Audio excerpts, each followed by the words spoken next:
our first guest has seen a lot of people get engaged and married, and it's safe to say he knows what it takes to plan the perfect proposal. Here to share his advice, we welcome wedding photographer Nate Meeds. Thanks for being here with us today. My pleasure. You had a pretty recent exciting thing happen in your career. There was a special couple that you got to take engagement photos of. It's true, yeah. A special couple, Tommy and Ellie, I photographed their proposal out at the Oregon coast about a year and a half ago. Okay. And then during the most notable, there's some photos of them.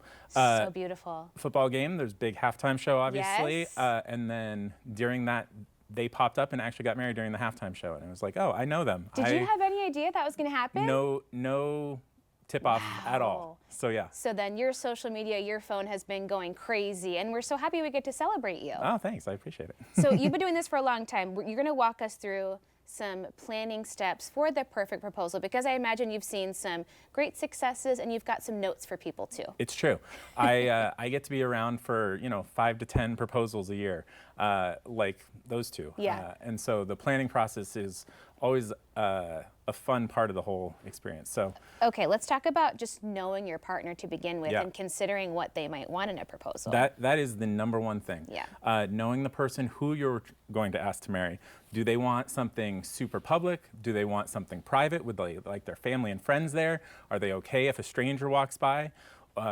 And what sort of event can you build that is catered to the two of you? Okay. Where you can do that and so on. Yeah, considering the location in terms of the vibe, the scenery, urban, forest, all those things are something you want to think about. Exactly, because Oregon gives us a wide variety of options, right? We can go to the coast or to the mountain, and then even in the city, you can walk around the Pearl District, or you can even incorporate something like, oh yeah, we always go to this coffee shop on Saturday mornings. That's kind of our rhythm and routine. Yeah. You can find something special like that. That's beautiful. You also say, this is a great tip, if you are doing something coastal, you want to make sure you check those tide charts and the sunset time, things like that. I bet a lot of people make well-intentioned plans and they end up maybe getting splashed around a little bit. Tide charts are the number one thing that you can forget, because you're like, oh yeah, we'll go out onto that beach. Last time we were there, it was like this. Yes. And then you show up at a different time and you go, oh no, it's something totally different. And then sunset too, you want to keep an eye on when the sunset is.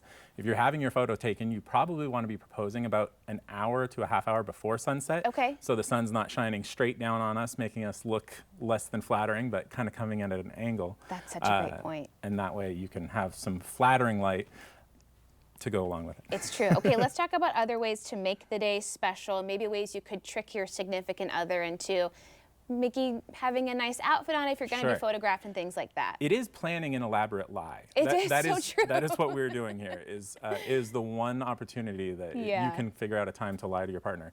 And so part of that often is, hey, it'd be nice if we looked nice while we were proposing. How can I pull off this con of, we're going to do something that requires us to getting dressed, and also we have to go somewhere for this to happen. With no alarm bells raised. Exactly. Yeah, that's tough. To not drop hints. So a couple ways to do it is, the classic is, okay, we're going to go to dinner. We're going to go to a nice dinner.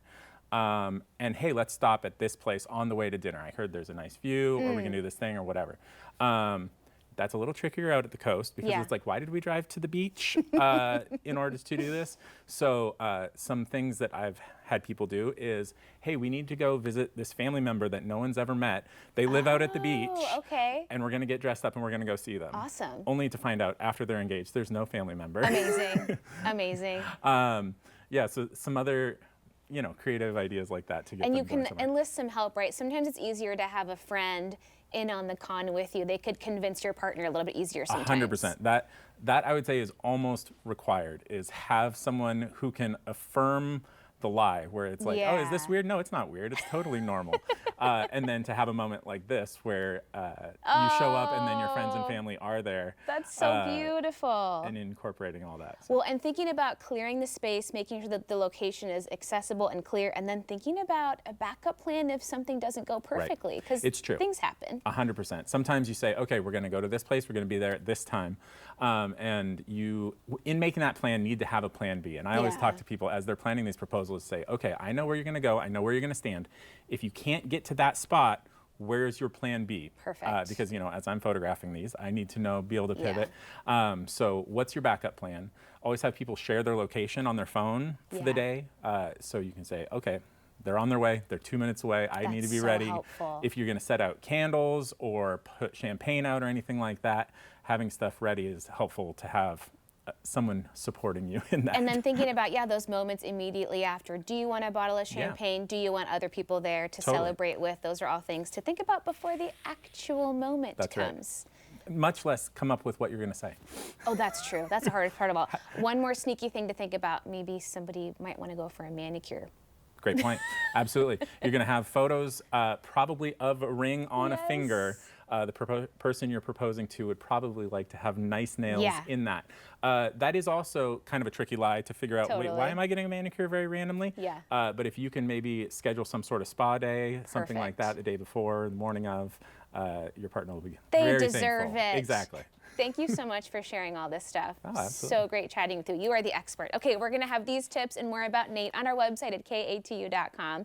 We'll be right back with more Afternoon Live right after this.